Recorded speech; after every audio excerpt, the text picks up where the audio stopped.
না, টিউশন পড়িয়ে আর দিন চলবে না দেখছি। পড়ানোর সময় আরও 1 ঘন্টা বেশি পড়িয়ে দেওয়ার জন্য বলবে, কিন্তু মাস ফুরিয়ে গেলেও টাকা দিতে ওদের যত কষ্ট। কথাটা এক প্রকার রাগের থেকেই বলে উঠল সায়ক। আর তাছাড়া রাগ হবে নাই বা কেন? মাস ফুরিয়ে 1 সপ্তাহ হয়ে গেল, তবুও ছাত্রের বাড়ি থেকে টাকা দেওয়ার নামগন্ধ নেই। টাকা চাইলেই আরও 2 দিন দেরি করতে বলে। মানেটা কি? যারা টিউশনি পড়ায় তাদের কি খাওয়া পড়া নেই? কথাগুলো ভাবতে ভাবতে সন্ধ্যার অন্ধকারে পথ দিয়ে টিউশন পড়িয়ে বাড়ির দিকে চলছিল সায়ক। হঠাৎ পেছন থেকে একটা ডাক ভেসে আসতে চমকে পিছনে ফিরল। কিরে সায়ক, বাড়ির দিকে চললি নাকি? এখন কিসে এত ব্যস্ত থাকিস যে সন্ধ্যায় ক্যারাম খেলতে আসতে পারিস না? না, দিন দিন কেমন যেন একটা হয়ে যাচ্ছিস। কথাটা শুনে সায়ক পিছন ফিরে দেখল ওদের পাড়ারই ছেলে ভোলা বলল কথাটা। সাথে আবার হারুও রয়েছে। ওরা এদিকেই এগিয়ে আসছে। কেমন হয়ে যাচ্ছি বলতো? তোদের সাথে খেলেই কি জীবনটা কাটিয়ে দেবো? পকেটে একটা টাকা নেই, বাবা শরীর খারাপ, সংসারের ওই অবস্থা। তাই নিজের খেলা বিসর্জন দিয়ে সংসারের হালটা ধরেছি। তাই তোদের কাছে কেমন একটা হয়ে গেছি আমি। সায়কের এরকম উত্তর শুনে ভোলা আর হারু বুঝে গেল সায়কের মাথাটা পুরো দমে চটে আছে। আহা, চড়ছিস কেন? তোর সাথে এখন আর আড্ডা দেওয়া হয় না, সেই জন্য বললাম। তোর মনে আছে আমাদের শেষ আড্ডা মাস 5 আগে হয়েছিল? ঠিক বলেছিস ভোলা, কতদিন আমরা একসাথে আড্ডা দিইনি। এই সায়ক, এখন যদি তোর কোনো কাজ না থাকে তাহলে চল না, এই ঠান্ডার আবহে পরাণ খুড়োর দোকানে যাই। খুড়োর দোকান ছোট হলে হবে কি, খুড়ো দারুণ চা করে। সেই চা খেলে দেখবি মেজাজটাও ঠিক হয়ে যাবে, সাথে একটু গল্প গুজবও হয়ে যাবে। হারুর কথা শুনে সায়ক ভাবল বাড়ি গিয়ে এখন আবার মা বাবার কথা শুনতে হবে। চাকরিটা না পাওয়া অবধি কথা শোনাতে তারা ছাড়বে না। তার থেকে বরং একটু চা খেয়ে আসলে মন্দ হতো না। অগত্যা সায়ক সম্মতি জানিয়ে ওদের সাথে গিয়ে উঠল পরাণ খুড়োর চায়ের দোকানে। রাস্তার ধারে একটা প্রকাণ্ড বড় নিম গাছের নিচে খুড়োর ছোট্ট চায়ের দোকান। খুড়ো সেই যৌবন কাল থেকে দোকান চালাচ্ছে। এখন খুড়োর বয়স হয়েছে, কিন্তু তবুও লোকটা বসে না থেকে দোকানে আসে। আর সে কারণে হারু ভোলাদের আড্ডাটাও ভালোই জমে। হারু দোকানে ঢুকে বলল, খুড়ো 3টে লাল চা দিও তো। ও হ্যাঁ, চায়ে আদা দিও কিন্তু। কথাটা বলে হারু ওদের নিয়ে দোকানের ভিতর গিয়ে একটা কাঠের বেঞ্চির উপরে বসল। দোকানের ভিতরটা বেশ অন্ধকার। দোকানের সামনে ঝোলানো হ্যারিকেনের আলো এই অবধি আসছে না। ওরা কোনো মতে বসে চায়ের জন্য অপেক্ষা করছে। ঠিক এমন সময় একটা লোক এসে ওদের সামনের বেঞ্চিটাতে বসল। তারপর চা দেওয়ার কথা বলতে গিয়ে পকেটে হাত দিয়ে দেখল টাকা নেই। বাবা যা, টাকাটা আনতেই ভুলে গেলাম। দূর, বয়স যত হচ্ছে ভুল ভ্রান্তিগুলো যেন বাড়ছে। খানিকক্ষণ চুপ করে বসে থাকার পর লোকটা হারুর দিকে তাকিয়ে বলল, বলছি কিছু মনে করো না, তোমরা আমাকে একটা চা খাওয়াতে পারবে? হ্যাঁ হ্যাঁ, পারবো না কেন। খুড়ো আরেকটা চা বেশি এনো তো। অনেক ধন্যবাদ। আসলে আজ টাকাটা আনতে আমি ভুলে গিয়েছি। এত দূর এসে যদি চা না খেতে পারি তবে এই শীতের সন্ধ্যাটা প্রায় মাটি হয়ে যাবে, তাই আর কি। তবে হ্যাঁ, তোমরা যে চা খাওয়াচ্ছ তার পরিবর্তে আমি তোমাদেরকে একটা গল্প শোনাতে পারি। গল্প শুনলে হয়তো শীতের সন্ধ্যাটাও জমে যাবে তোমাদের, কি বলো হে? গল্প? বাহ, তাহলে তো ভালোই হয়। গল্পই যখন শোনাবেন তখন একটা ভূতের গল্প বলুন না, যেটা শুনে গায়ে কাঁটা দিয়ে উঠবে।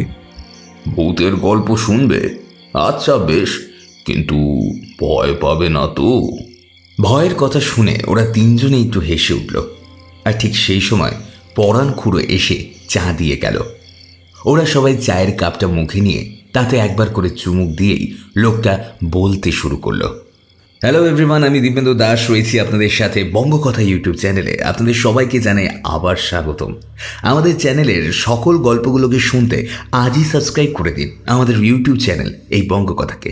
এমনিতেই এখন কিন্তু বাইরে বেশ শীত শীত পড়ে গেছে, শীতের জামাকাপড়ও বাইরে বেরিয়ে এসছে। এই সময় চায়ের দোকানে আড্ডা বেশ ভালোই জমে যায়।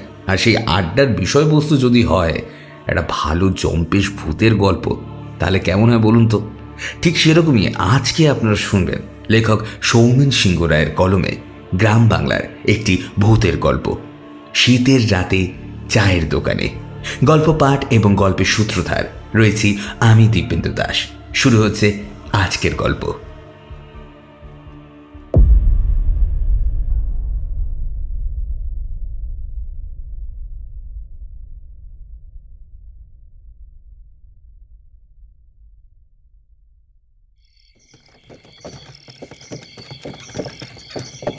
সেবার শীতের রাতে পাশে গ্রাম থেকে নেমন্তন্ন খেয়ে গরুর গাড়িতে করে বাড়ি ফিরছিল রাজেশ ও তার স্ত্রী গীতা। ফাঁকা রাস্তা, পথে কোনো লোকজন নেই, কারণ রাত তখন প্রায় 10টা বাজে। গ্রামের লোকেরা আবার 8টা বাজতে না বাজতেই ঘরে ঢুকে যায়। তার উপরে এখন আবার শীত পড়তে শুরু করেছে।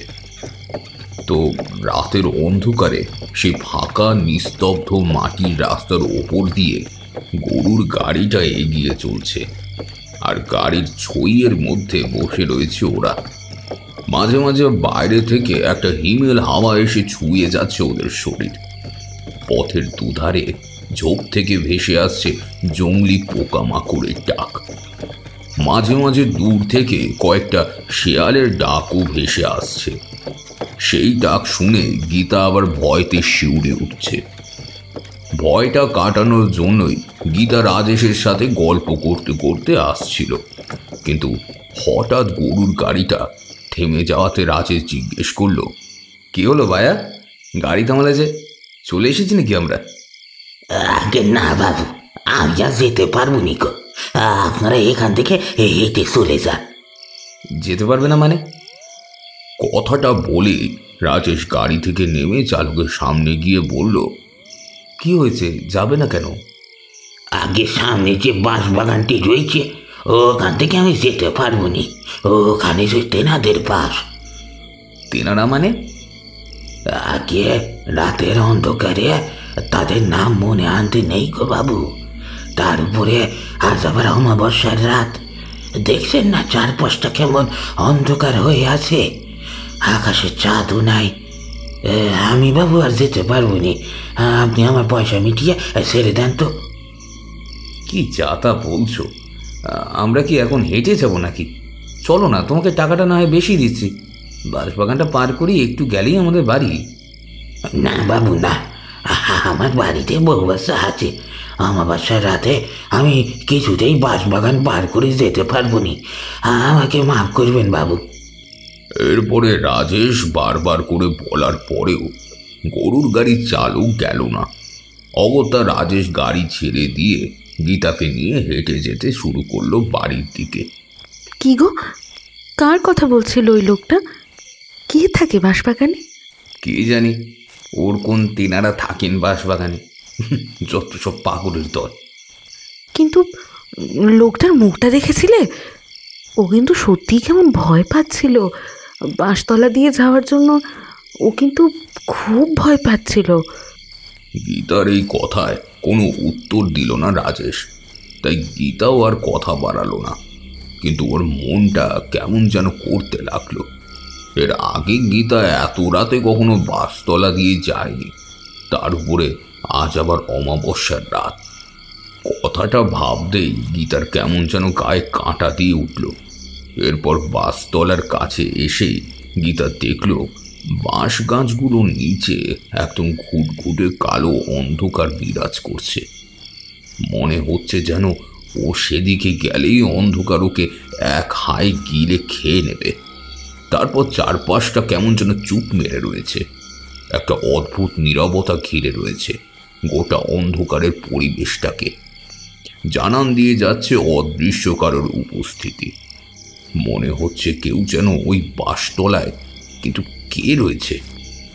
গীতার এইবার সত্যি কেমন যেন ভয় করতে লাগলো। বুকের ভিতরে জমাট বাঁধা ভয়টা এইবার ওর গলার কাছে চলে আসলো, আর সেই কারণেই গীতা রাজেশকে ডাকতে গিয়েও ডাকতে পারল না। রাজেশও ওকে ছেড়ে আগে আগে চলছে, যে কারণে ভয়টা আরো বেশি করে জাপটে ধরছে ওকে। গীতা কোনো রকমে পা টিপে টিপে এগিয়ে চলছিল, কিন্তু হঠাৎ ওর মনে হলো পিছন থেকে কেউ যেন ওর মাথার উপরে একবার আলতো করে হাত বুলিয়ে দিল। সেই হাতের শীতল স্পর্শে গীতার গাটা শিউরে উঠল। গীতা ভয়তে পিছন ফিরে তাকালো, কিন্তু কাউকে দেখতে পেল না। কেবল মনে হলো শীতল বাতাস এসে স্পর্শ করে গেল। গরুর গাড়ির চালকের উপর রাগের থেকে রাজেশের মাথায় রাগ চেপেছে। সে রাগের বশেই সে হেঁটে যাচ্ছিল আগে। হঠাৎ সে বুঝলো পাশে গীতা নেই। বুঝলে গীতা, বাড়ি গিয়ে আজ টিনের বাক্স থেকে কম্বল দুটো বার করতে হবে। উফ, কেমন যেন শীত শীত করছে। রাজেশের এই কথাতে গীতা কোনো উত্তর দিল না। কি হলো, কিছু বললে না যে? এবারেও কোনো উত্তর আসছে না দেখে রাজেশ পিছনে ফিরল। দেখলো গীতা ওর পাশে নেই। গীতা? গীতাকে পাশে না দেখতে পেয়ে রাজেশের এইবার পিছন ফিরে তাকালো, আর সাথে সাথে অবাক হয়ে গেল। রাজেশ দেখলো ওর থেকে খানিক দূরে বাঁশ গাছের নিচে অন্ধকারের মধ্যে আবু ছায়া পাথরের মূর্তির মতো চুপ করে দাঁড়িয়ে রয়েছে গীতা। ওর মুখটা স্পষ্ট দেখা যাচ্ছে না, মাথার কালো চুলগুলো এসে ঢেকে দিয়েছে মুখটাকে। গীতাকে চুল খোলা অবস্থায় অন্ধকারের মধ্যে দাঁড়িয়ে থাকতে দেখে রাজেশ বলল, গীতা, তুমি ওখানে অন্ধকারের মধ্যে দাঁড়িয়ে কি করছো? আর তোমার চুলটা খোলা কেন? আসো, এদিকে আসো, বাড়ি চলো। রাজেশের কথাতে গীতা আর কোনো উত্তর দিল না। চুপ করে আগের মতোই দাঁড়িয়ে থাকলো। মনে হলো যেন রাজেশের কথাটা শুনতেই পেল না। গীতাকে কোনো উত্তর দিতে না দেখে, চুপ করে দাঁড়িয়ে থাকতে দেখে রাজেশ আরো অবাক হয়ে গেল। রাজেশ এইবার এগিয়ে গেল গীতার কাছে। তারপর গীতার হাতটা ধরে বলল, এখানে অন্ধকারে দাঁড়িয়ে আছো কেন? বাড়ি চলো। কথাটা রাজেশের মুখ থেকে বললেও গীতার হাতটা ধরে ও চমকে উঠল।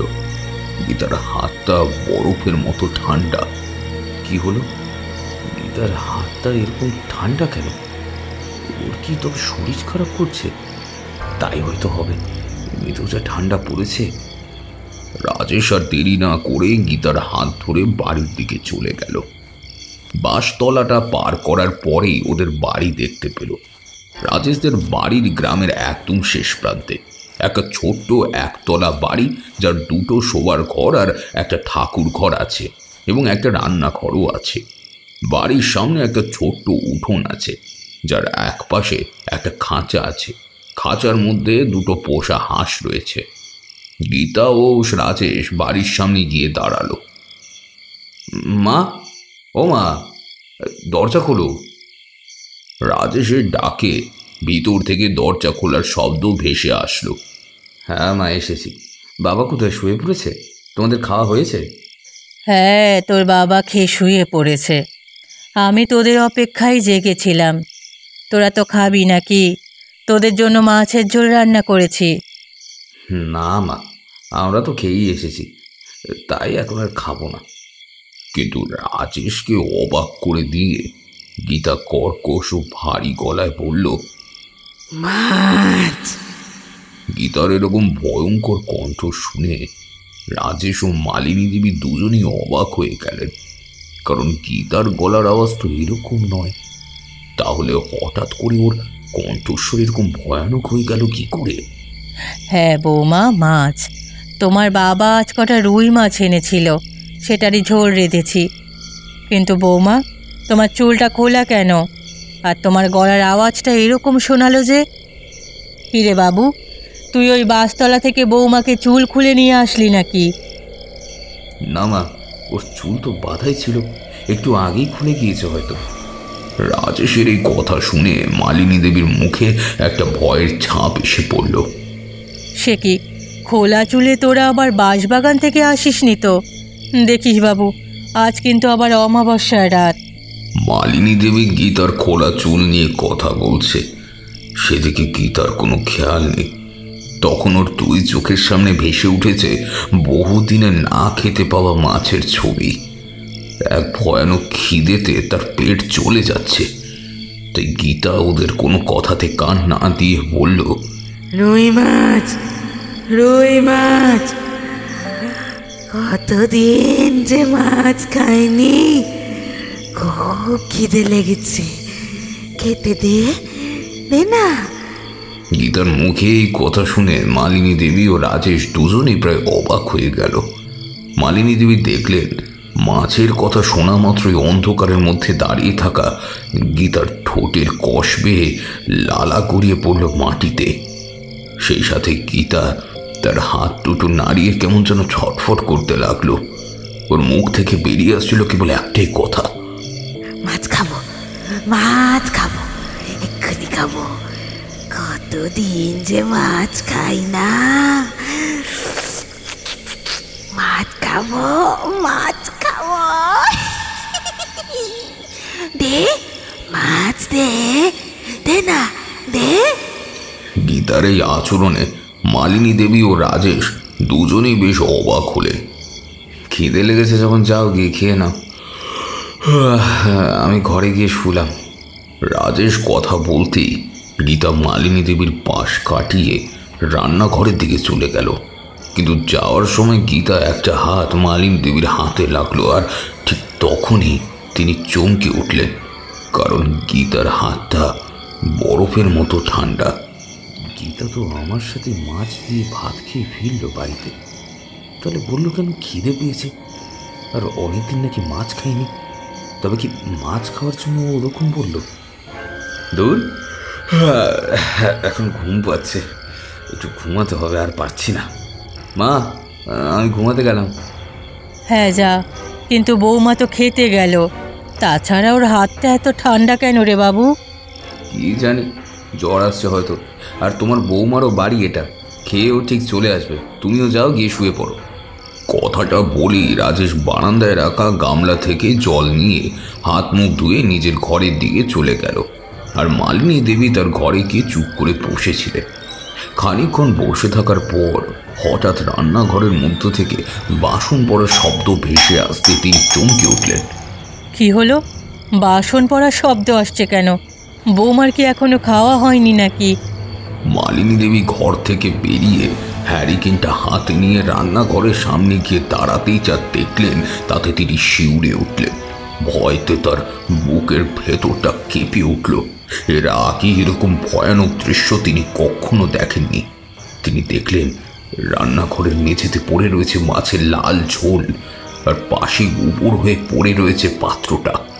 গোটা রান্নাঘরের মেঝে জুড়ে এদিক ওদিক ছড়িয়ে রয়েছে মাছের কাঁটা ও বাসনপত্র।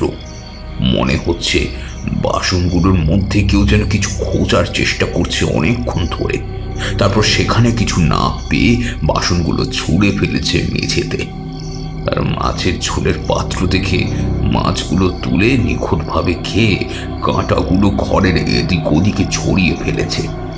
কিন্তু এর পরের দৃশ্য, সেটা বর্ণনা করতে গিয়ে বুকটা কেঁপে ওঠে, কারণ রান্নাঘরের ভিতরে পড়ে থাকা মাছের ঝোলটা গীতা মনের সুখে জিভ দিয়ে চাটছে, আর মাঝে মাঝে মাছের অবশিষ্ট কাঁটাগুলোর উপরেও একবার করে জিভটা বুলিয়ে নিচ্ছে। রাতের অন্ধকারে নিজের বৌমার এরকম ভয়ানক কাণ্ড দেখে মালিনী দেবী কাঁপা কাঁপা গলায় বললেন, বৌমা। ডাকটা শুনে খাওয়াটা থামিয়ে দিল গীতা। তারপর ধীরে ধীরে মুখটা উপরে তুলে মালিনী দেবীর দিকে তাকালেন। বৌমা, এ কি করছো তুমি? ওঠো ওখান থেকে, ওঠো বলছি। মালিনী দেবীর কথা শুনে গীতা মেঝে থেকে উঠে দাঁড়ালো।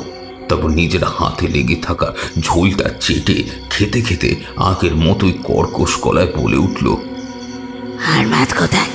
হ্যাঁ, আমি আরো মাছ খাবো, আমার খুব খিদে পেয়েছে, মাছ দে, মাছ দে, মাছ খাবো, মাছ খাবো, মাছ দে, মাছ দে, মাছ দে, মাছ দে।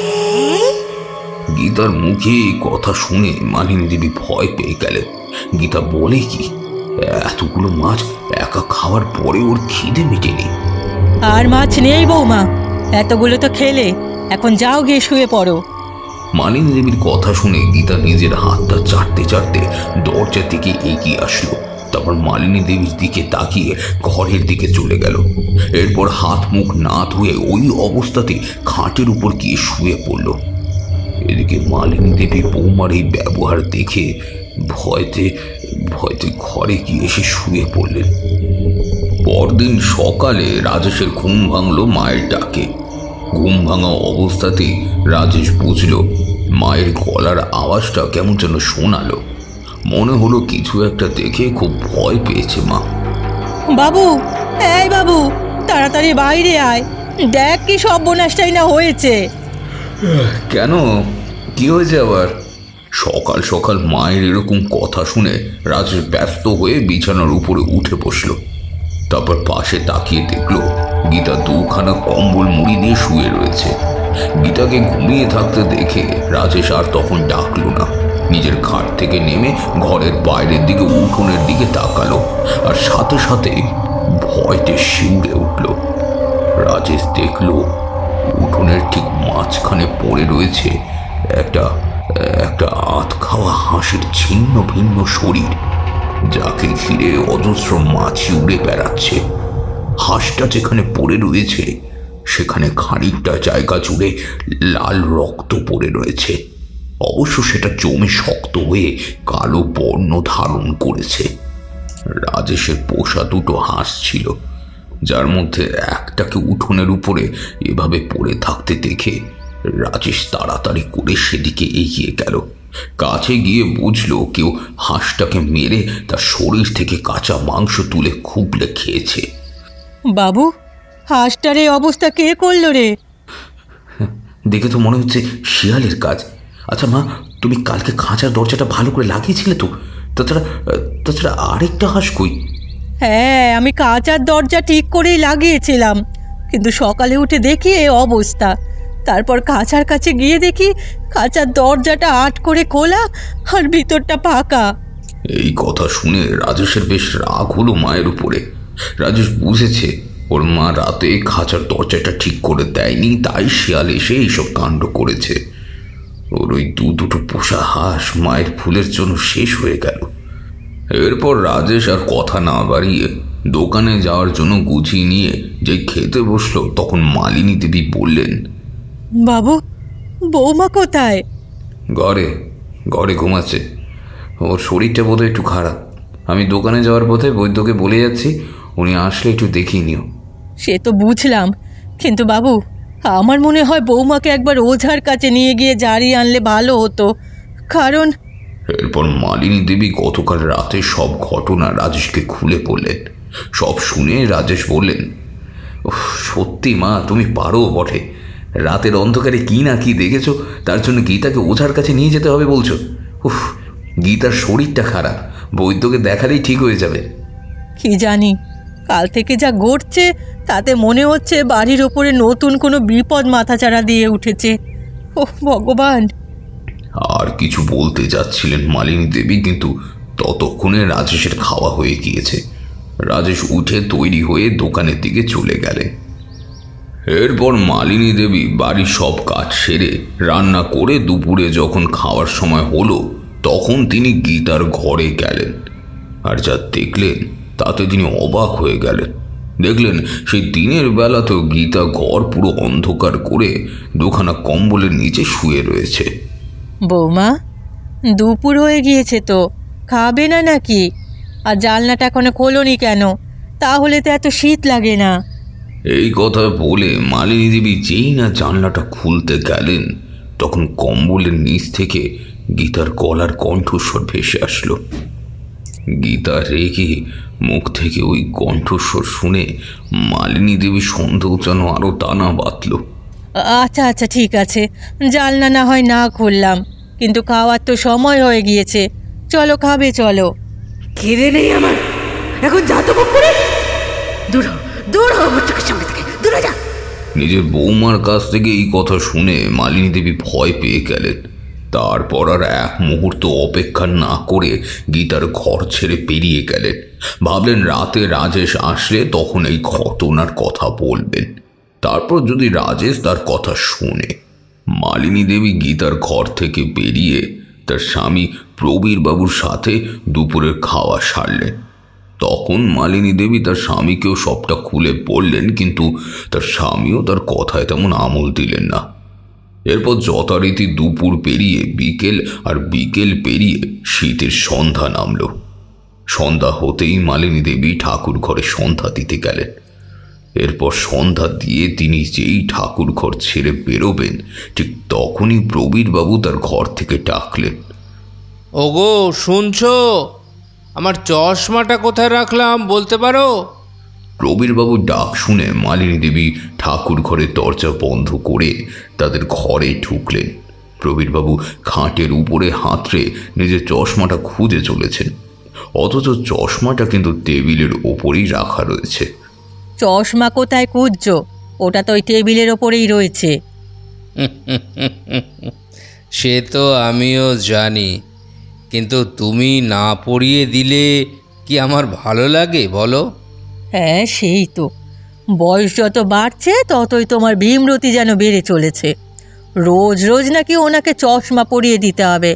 কেন বাপু, আমার আর কাজ নেই যেন? হ্যাঁ ঠিক আছে ঠিক আছে, তুমি যে কত কাজ করো তা আমার জানা আছে। নাও এবার চশমাটা পরিয়ে দাও দেখি। মালিনী দেবী টেবিলের উপর রাখা চশমাটা নিয়ে প্রবীরবাবুর চোখে পরিয়ে দিয়ে একটু হেসে উঠলেন। বুড়োর সাথে এটা তার রোজকার কারবার। চশমা তো পরিয়ে দিলে, এবার একটু চা করে আনো তো দেখি। দেখেছো, সন্ধেটা পড়তে না পড়তেই শীতটা বেশ কেমন জাঁকিয়ে বসেছে। সে যাচ্ছি, কিন্তু বৌমার কি হবে? সে কিন্তু সকাল থেকে একইভাবে অন্ধকার ঘরে পড়ে রয়েছে। দেখো, আমার কিন্তু লক্ষণ ভালো ঠেকছে না। বাবুকে বললাম একবার ওজার কাছ থেকে। কথাটা শেষ করতে পারলেন না মালিনী দেবী, কারণ তার কথার মাঝেই বাইরে থেকে ভেসে আসলো একটা চেনা কণ্ঠস্বর। প্রবীর আছো নাকি? নাও, চলে এসেছেন। যাও 2 কাপ চা করে আনো, আমি ততক্ষণ ওনাকে বৌমার কাছে নিয়ে যাই। কথাটা বলে প্রবীরবাবু হ্যারিকেনটা নিয়ে বাইরে এসে দেখলেন উঠোনে বৈদ্য রামানাথ দাঁড়িয়ে আছেন। রামানাথ অবশ্য প্রবীরবাবুর বন্ধু, তাই দুজনেই একে অপরের নাম ধরে ডাকেন। ও রমানাথ, এসেছো? তা উঠোনে দাঁড়িয়ে আছো কেন? ওপরে উঠে এসো। রমানাথ হাসতে হাসতে বারান্দায় উঠে আস্তে আস্তে বললেন, সকালে তোমার ছেলে গিয়েছিল আমার কাছে, সারাদিন কাজের চাপে আর আসা হয়নি, তাই আসতে একটু সন্ধে হয়ে গেল। তা তোমার বৌমা কোথায়? বৌমা তো তার ঘরে। কি যে হয়েছে, সকাল থেকে বাইরেও বেরোয়নি, ঘরটাও অন্ধকার করে বসে আছে, খাবারটিও অবধি মুখে তোলেনি। চলো ওর ঘরে চলো। এরপর রমানাথকে নিয়ে প্রবীরবাবু গীতার ঘরে ঢুকলেন। ঘরে প্রবেশ করা মাত্রই একটা দম বন্ধ করা ভারী বাতাস এসে স্পর্শ করল ওদের দুজনকে। সেই বাতাসে মিশে থাকা বাজে গন্ধটা এসে ধাক্কা মারল ওদের নাকে। কিসের গন্ধ এটা? এই ঘরে বেশিক্ষণ থাকলে মানুষের তো এমনিই শরীর খারাপ করবে, তার উপরে তোমরা আবার ওকে এই ঘরে ফেলে রেখেছো। কথাটা বলেই রমানাথ এগিয়ে গেল খাটের ওপাশে যেখানে বালিশটা রয়েছে। হ্যারিকেনের আলোতে রমানাথ দেখল বন্ধ ঘরে এই শ্বাসরোধ করা পরিবেশে গীতা 2খানা কম্বল মুড়ি দিয়ে শুয়ে রয়েছে। বৌমা, ও বৌমা, একটু উঠে বসো তো দেখি, তুমি এভাবে শুয়ে আছো কি করে? গীতা কোনো উত্তর না দিয়ে ওভাবেই শুয়ে থাকলো। বৌমা ওঠো ওঠো, বদ্যিমশাই এসেছেন, আর কোনো চিন্তা নেই। আবার উত্তর না আসতেই প্রবীরবাবু ডাকলেন, বৌমা, বদ্যিমশাই এসেছেন। এবার কম্বলের নিচ থেকে গম্ভীর গলায় উত্তর আসলো, যাকে নিয়ে এসেছিস তাকে নিয়ে এক্ষুনি এই ঘর থেকে বেরিয়ে যা, বেরিয়ে যা বলছি, বেরো বেরো এখান থেকে। প্রবীরবাবু আর রমানাথ দুজনেই এই কর্কশ কণ্ঠস্বর শুনে অন্ধকার ঘরে ভয়তে কেঁপে উঠলেন। প্রবীরবাবু রমানাথের কিছু একটা বলতে যাচ্ছিলেন, তখন রমানাথ বললেন, বুঝেছি, শরীর খারাপ থেকে মানুষ এরকম অনেক কিছুই বলে। বৌমা, একটু উঠে বসো তো, দেখি কি হয়েছে তোমার। কথাটা বলেই রমানাথ তার একটা হাত দিয়ে গীতার মুখের ওপর থেকে কম্বলটা সরালেন। আর সাথে সাথেই যে দৃশ্য দেখলেন তাতে ভয়তে ঘরের ভিতরে থাকা দুজনেই কেঁপে উঠলেন। বৌমা, কম্বলটা সরাতেই ওনারা দেখলেন বালিশের উপরে শুয়ে থাকা মুখের ওপরে মাথার চুলগুলো এলিয়ে রয়েছে। ঠোঁটের কাছ থেকে রক্তের দাগ গড়িয়ে পড়ছে বুক অব্দি। আর ওই চোখ দুটো যেন কেউ মণি দুটোকে বার করে নিয়েছে। মণিহীন সাদা ধবধবে চোখ দুটো ঘন অন্ধকারের মধ্যে যেন জল করে উঠল। বৌমা, তোমার মুখে রক্ত কেন? তুমি ঠিক আছো তো? প্রশ্নটা শুনে গীতার ঠোঁট দুটো চওড়া হয়ে গেল। একটা ভয়ানক মুখে খেলে গেল একটা নারকীয় হাসি।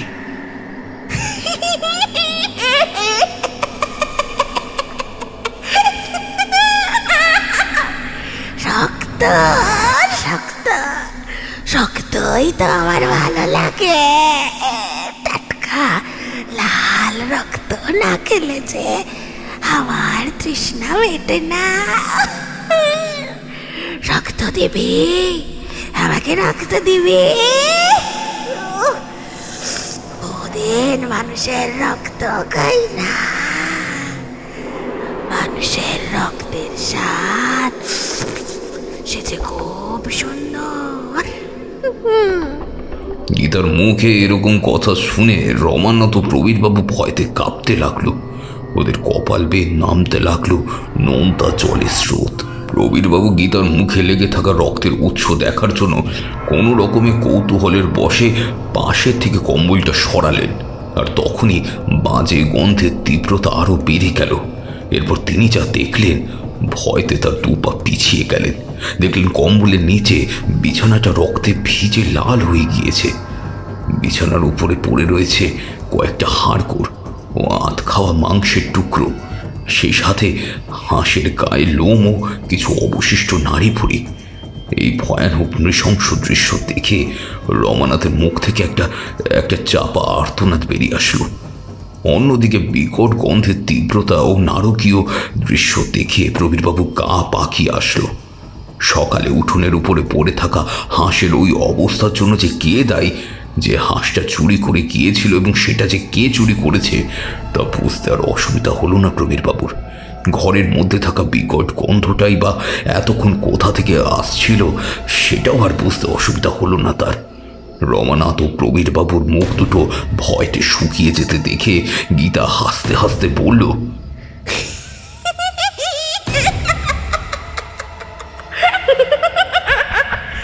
কি হলো? মুখটা শুকিয়ে গেল যে, ভয় পেলি নাকি? খাবি খাবি খাবি খাবি টাটকা লাল রক্ত সাথে কাঁচা কাঁচা মাংস খাবি?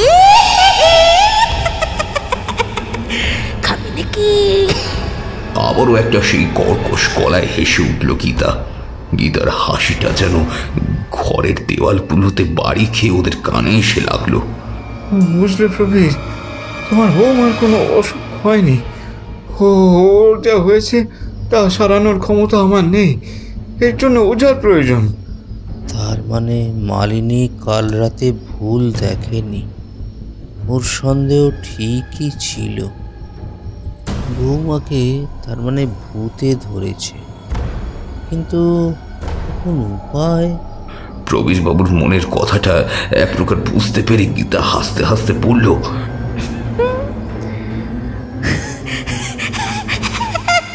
উপায় উপায় আবার কি? উপায় তো একটাই, কথাটা বলে ওদেরকে ভাবার সময় অবধি দিল না গীতা। আচমকা তার একটা হাত সোজা উপরে তুলে রমানাথের গলার মধ্যে চালান করে দিল। ঘটনাটা এতটাই তাড়াতাড়ি ঘটলো যে রমানাথ নিজেকে বাঁচানোর চেষ্টা অবধি করতে পারল না। গলা থেকে টুটিটা ছিঁড়ে নেওয়ার সময় একটা শব্দ মুখ থেকে বের হয়ে আসলো। গলাটা ধরেছিল রমানাথ ঠিকই, কিন্তু তাতে আর শেষ রক্ষা হলো না। কাতরাতে কাতরাতে গীতার শরীরের উপর লুটিয়ে পড়ল বৈদ্য রমানাথ। এরপর গীতার মুখের উপরে পড়ে থাকা রক্তকে ক্ষুধার্ত পশুর মতো জিভ দিয়ে চেটে রমানাথের গলা থেকে রক্ত চুষে খেতে লাগলো।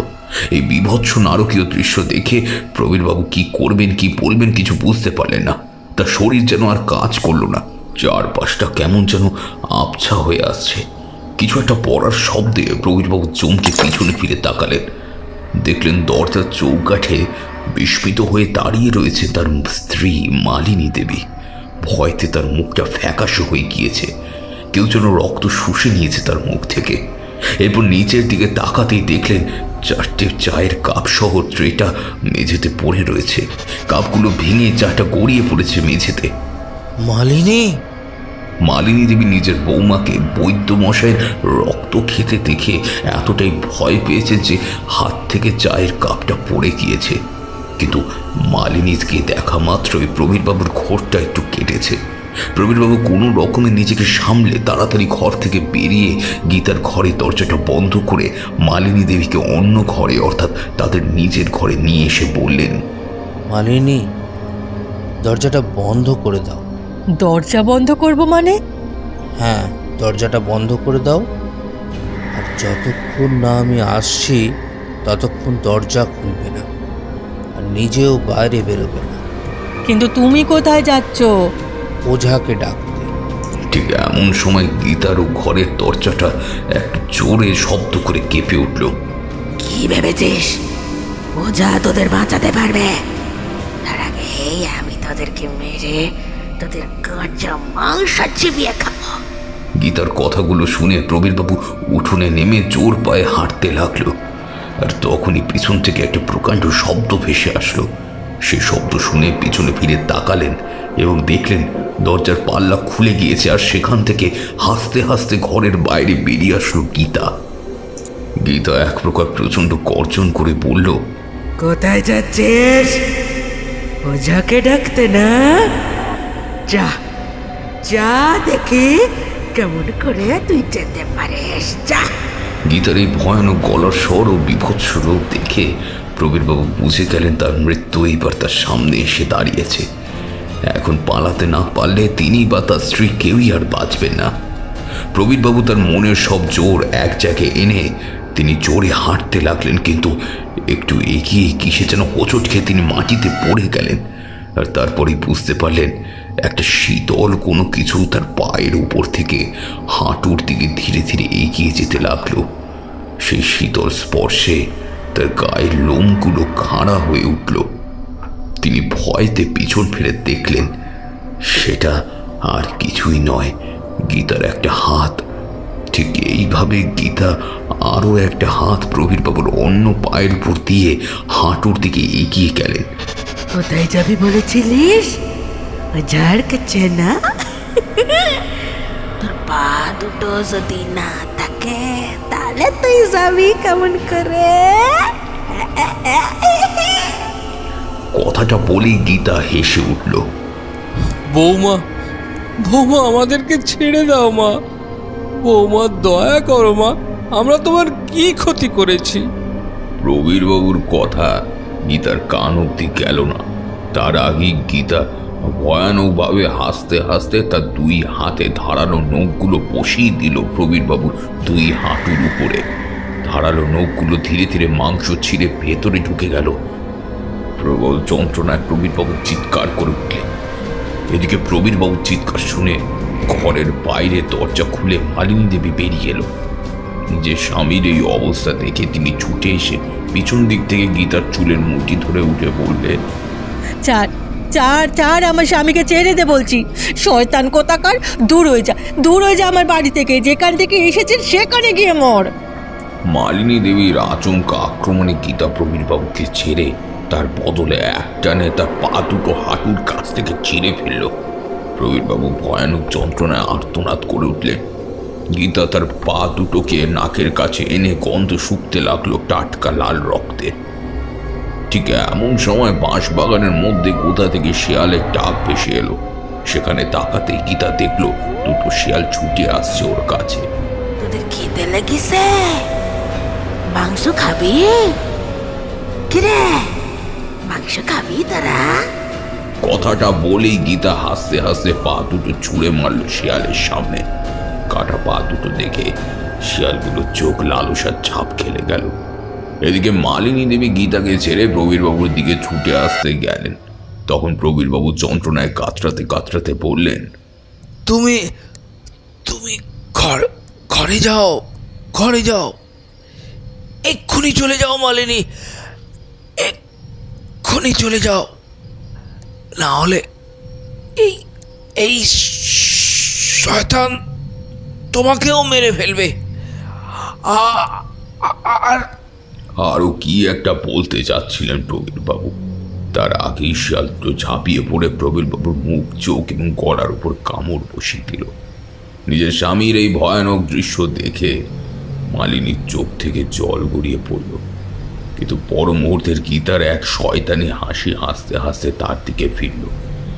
গীতাকে এইবার তার দিকে এগিয়ে আসতে দেখে তিনি পিছন ফিরে ঘুরের দিকে পালাচ্ছিস কেন তোরা? এইবার তোকে মারবো, এইবার মারবো তোকে। গীতাকে এইবার তার দিকে এগিয়ে আসতে দেখে তিনি পিছন ফিরে ঘরের দিকে ছুটলেন। গীতার কথা শুনে মালিনী দেবী বুঝলেন এবার তাকেও গীতার হাতে প্রাণ হারাতে হবে।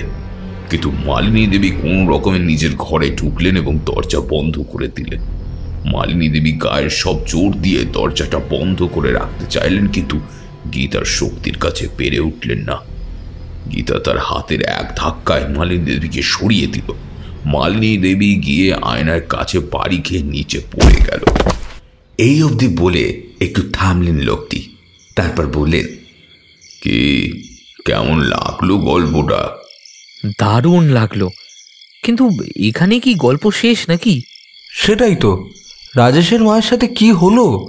রাজেশেরই বা কি হলো? গীতার উপরে ভর করা শয়তানের শেষ পরিণতি কি হলো?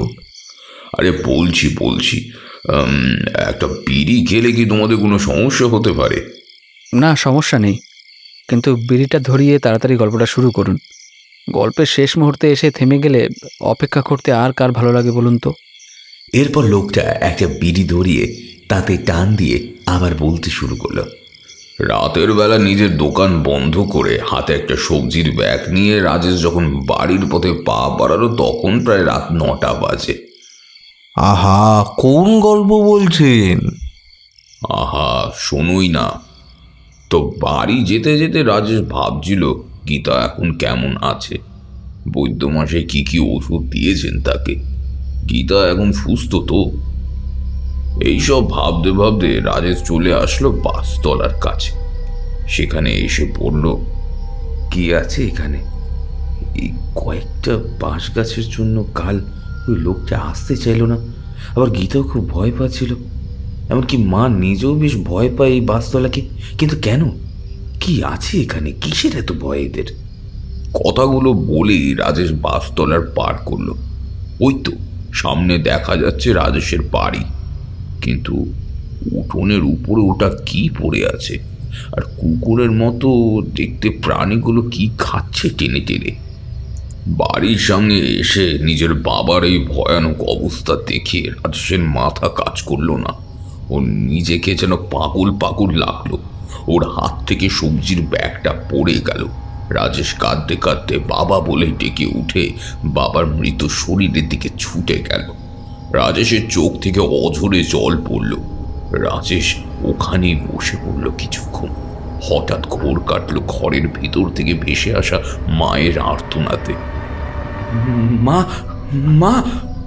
কথাটা বলেই রাজেশ ছুটে গেল বাড়ির ভেতরে।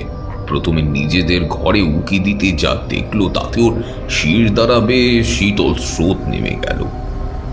রাজেশ দেখলো ঘরের আলমারির কাছে ওর মা একটা ভাঙা কাচের টুকরো হাতে দাঁড়িয়ে আছে। মায়ের কপালের কাছে কাঁচ গেঁথে রয়েছে, ক্ষতস্থান থেকে টাটকা লাল রক্ত পড়ছে। আর তার থেকে হাতখানে দূরে গীতা হাসতে হাসতে মায়ের দিকে তাকিয়ে এগিয়ে যাচ্ছে। গীতা! রাজেশের কথা শুনে মালিনী দেবী ও গীতা দুজনেই রাজেশের দিকে ফিরে তাকালো। গীতার রক্তমাখা লাল মুখখানি বিভৎস দেখে রাজেশ ভয়তে কেঁপে উঠল। রাজেশ বুঝতে পারল এ ওর গীতা নয়। তার মানে সকালে বলা মায়ের কথাটাই ঠিক। তোর গীতা আর গীতা নেই বাবু, তোকে সকালেই বলেছিলাম ওর মধ্যে কোনো শয়তান ভর করেছে, ওজার কাছ থেকে একবার জারিয়ে নিয়ে আয়, কিন্তু তুই তো ভাবলি ওর শরীর খারাপ। এখন দেখ, বৌদ্ধ মশাইকেও তোর বাবাকে নিজে হাতে শেষ করেছে, এবার আমাকে মারতে চায়। বাবু বাবু তুই পালা, এখান থেকে পালা, তুই পালিয়ে যা। পালাবে? কিন্তু কোথায় পালাবে? কথাটা বলে ভয়ানকভাবে হেসে উঠল গীতা। তোদের সবাইকে শেষ করবো আমি। আগে তোর মাকে মারি, তারপর তোকেও মারবো। কোথাও পালাতে পারবি না। পালিয়ে যাবিটা কোথায়? কোথায় যাবি? কথা বলেই গীতা হাসতে হাসতে একটা হাত দিয়ে চিপে ধরলো মালিনী দেবীর গলা। তারপর ধীরে ধীরে একটা আঙুল ঢুকিয়ে দিল মালিনী দেবীর চোখে। মালিনী দেবী ভয়ানক আর্তনাদ করে উঠলেন। রাজেশ ছুটে গিয়ে গীতার হাত চেপে ধরল, কিন্তু গীতার গায়ের জোরের সাথে পারল না। গীতা ওর আরেকটা হাত দিয়ে এক প্রচন্ড ধাক্কাতে রাজেশকে ছুঁড়ে ফেলে দিল। রাজেশ গিয়ে পড়ল টেবিলের উপরে। কি ভেবেছিস তুই আমাকে আটকাবে? দেখ দেখ এবার তোর ঠিক কি অবস্থা করি দেখ। এরপরে আচমকা বাইরে থেকে শিয়ালের ডাকগুলো ভেসে আসলো। রাজেশ চমকে দরজার দিকে তাকাতেই দেখল দরজা দিয়ে 3টে শিয়াল ছুটে একেবারে ঝাঁপিয়ে পড়ল তার উপরে এবং সেখানে কামড় দিতে লাগলো। রাজেশ ওর একটা পা কোনো রকমের টেবিলের উপর তুলে দিল, আরেকটা পায়ে কামড় দিয়ে মাংস ছিঁড়ে নিচ্ছে শিয়ালগুলো। রাজেশ যন্ত্রণায় আর্তনাদ করে উঠল। ওদিকে মালিনী দেবী তখন চোখ হারানোর যন্ত্রণায় কাতরাচ্ছে, কিন্তু গীতা তার স্বামীকে মেরেছে সেই রাগ এখনো তার মাথা থেকে যায়নি। শেষ সম্বল হিসাবে তিনি তার হাতে ধরা কাচের টুকরোটা গীতার বুকের উপর বসিয়ে দিলেন। সাথে সাথে গীতার বুকের ভেতর থেকে রক্ত বেরিয়ে আসলো, কিন্তু অদ্ভুত ব্যাপার, গীতা যন্ত্রণায় আর্তনাদ করার পরিবর্তে ভয়ানকভাবে হেসে উঠল। আমাকে মারবি? মার না, মার মার মার মার মার মার। কথাটা বলে গীতা ওর হাতটা মুখের ওপর থেকে ধীরে ধীরে মাথার কাছে নিয়ে গেল। তারপর বিকট গর্জন করে একটানে মালিনী দেবীর মাথাটা তার শরীর থেকে টেনে ছিঁড়ে ফেলল। সাথে সাথে রক্ত ছিটকে এসে লাগলো গীতা ও রাজেশের মুখে। মা! তোর মা তো শেষ। এবার তো তোর পালা। তোর কথাটা বলে গীতা ওর হাতে ধরা কাটা মাথাটা ছুঁড়ে মারল রাজেশের পায়ের কাছে। কিন্তু গীতা এইবার রাজেশের দিকে এগিয়ে আসতে লাগলো, কিন্তু রাজেশ আচমকা টেবিলের উপর থেকে নেমে ক্ষত বিক্ষত পা নিয়ে গীতার দিকে এগিয়ে গেল।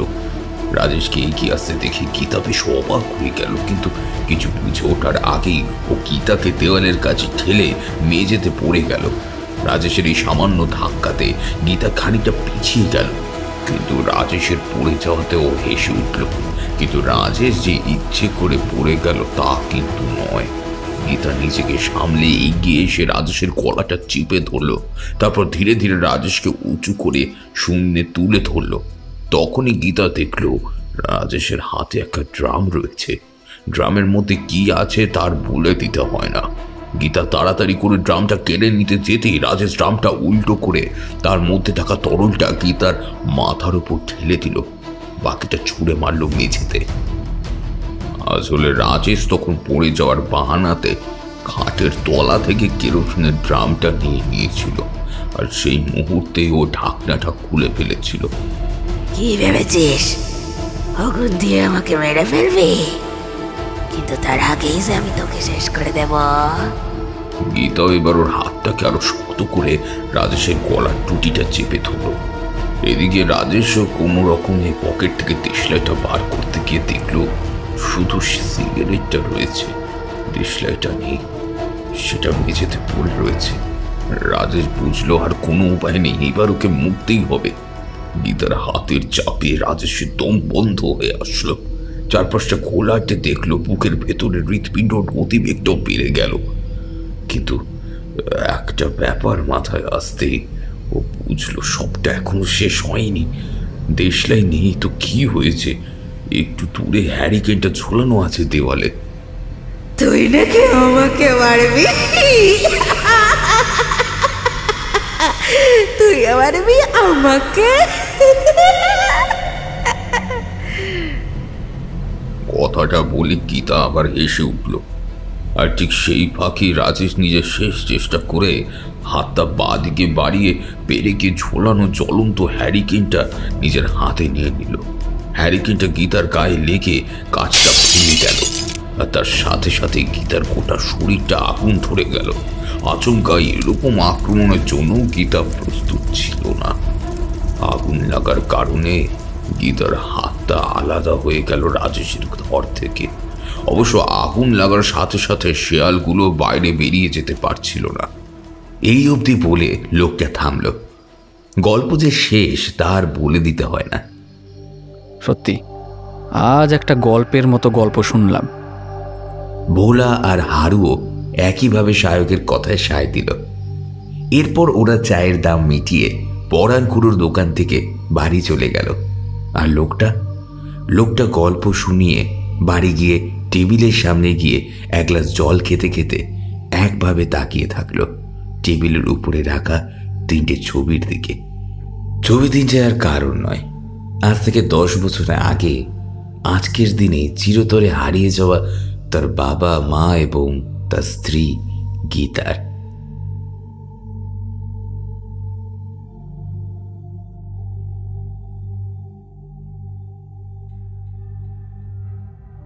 শুনছিলেন লেখক সৌমেন সিংহ রায়ের কলমে গ্রাম বাংলার ভূতের গল্প শীতের রাতে চায়ের দোকানে।